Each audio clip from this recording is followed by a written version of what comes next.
Hey there everybody, it's Mark Crilley back doing a message to my subscribers video. Haven't done one of these for quite a long time, but I wanted to begin by showing you the finished illustration of the Triceratops. I had filmed myself working on this during one of my videos some time ago, as well as this illustration here. You can see I had zoomed in pretty tight on one section here and was working on that while I talked about one thing or another, and I just wanted to bring out the copy of the published book, The Enormous Egg.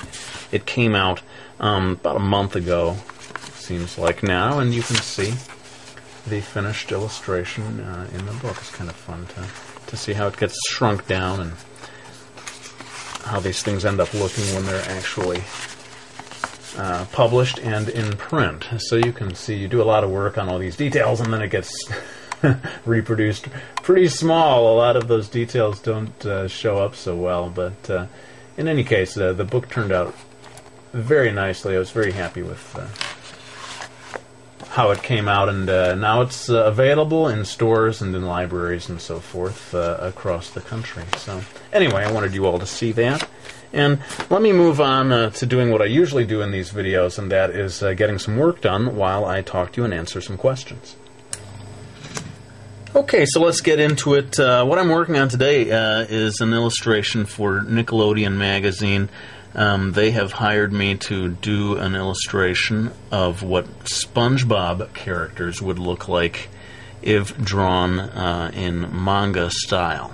So what you are looking at here, believe it or not, is Sandy, the underwater squirrel character from the SpongeBob series. And it's funny because I did a first drawing that looked pretty much like the real Sandy in the series, and they looked at that drawing and they said, no, push it farther, make it look even more manga style, even less recognizable as the real Sandy. And so that's why you have this picture here that looks absolutely nothing like Sandy from SpongeBob, but within the context of the article it will apparently be understood who this is supposed to be. Anyway, let me get to answering some of these questions. I have a question from someone named Pegasus. There were a bunch of numbers after it, but I'm just going to call this person Pegasus. And the question is Miki Falls your only series? Do you have art books? No, Miki Falls is not my only series. In fact, it is my third big series since I started doing books. Let me hit the pause button and show you quickly some of these other series I've done. So the first time that I was published was as a comic book creator doing this series called the Akiko series. I thought you would all get a kick out of seeing this image of Totoro transformed into a bizarre mix with my character, Mr. Biba, that I created. And the main character of the series is named Akiko. Let me go ahead and pull this back so you can see the actual front cover of this. It's called the Akiko Flights of Fancy. This is the newest book put out by Sirius Entertainment, my comic book publisher. And if you're interested in this, maybe I can put a link at the end of the video or in the information box to help you find where you can order this online. After that came the Random House Akiko series, adapted from the comic book, and this is not a graphic novel series. It's a traditional chapter book or novel with some illustrations. Very widely known, maybe the best known or most easily available of all my books was that one. This one, Billy Click, somewhat less known. It was the second series that I did. Again, a chapter book, mainly text with just some illustrations. Just 2 books in that series, but the people who've read it seem to like it, and there are some die-hard Billy Click fans out there. And of course the latest one, Miki Falls. Thanks to all of you becoming more and more widely known and more widely available every day. So I hope that answers that question. Let's get back to drawing that crazy picture of Sandy from SpongeBob. Alright, so here's another question. It's from 93 Tsubasa 93. I am just wondering, can you draw with both hands? That's kind of a funny question because I think it's a result of an illusion that is created here on YouTube. I'm drawing with my right hand, and sometimes I will move over and start drawing just from over here, still using my right hand, but just moving my hand over in here just to get some of these curved lines, say, on the other side of the picture.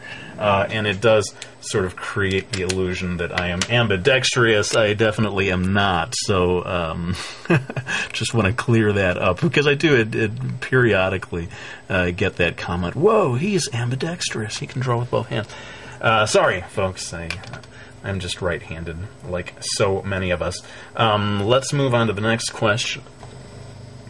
This one comes from Hail to a Vampire, and the question is, I'm a girl from Calgary, and I was wondering, what is Meekie Falls really about? Happily, during my last message to my subscriber videos, I came up with a pretty good way of answering that question. It's message to my subscribers number 8. So if you just search for that, or I will probably drop in a annotation link at this point in the video, and that will allow you to go straight to it. The thing is, if you are in a rush, try to fast forward to around minute number 10. That's pretty much where it starts. It starts at minute number 10. It goes up to around minute number 12. And it does, you'll see a little warning thing there about how it does contain, strictly speaking, some spoilers, but nothing major. It just sort of gives you enough for you to know and make an informed decision about whether you think you might like it or not. So go ahead and check that out if you are curious about what is the plot line of Meekie Falls really all about. Let's see if I can get at least one or two more questions in here.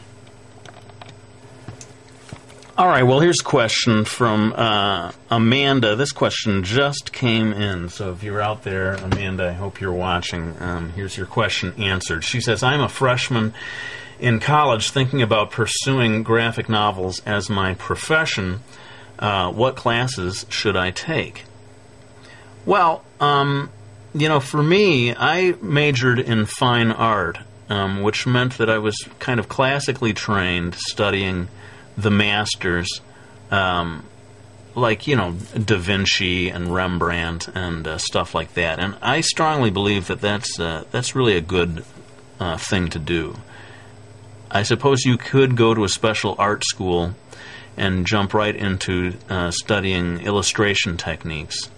But I think it's very helpful, really, to get a solid grounding in the classics. Study the masters, the greatest artists that ever worked. And if you learn that stuff, then any style of art that you pursue in the future, your work is just going to be a little classier. You're going to be holding it up to a higher level because you've got all that influence from the really great masters who tower above the rest of us and show us how it's done. So that would be my advice. Stay with a general course on fine art, and then maybe later on, although I never did, you could pursue specific illustration classes and see if that helps you out in that area. I have maybe one last question, and that'll be it for this video. This is one of the craziest questions I've ever been asked, but I just can't resist including it in this video, from somebody named Tranulu, asking or saying maybe, you know what happens if you say Meekie Falls 3 times in front of the mirror at midnight, right? And I have to answer, no, I do not know what happens if I say Meekie Falls 3 times in front of the mirror at midnight. So maybe, Tranulu, you are going to have to answer that question and let us all know the great big mystery.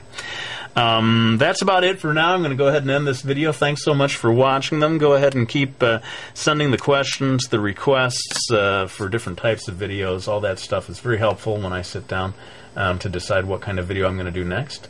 But let's wrap it up and promise you that I will be back with another video real soon.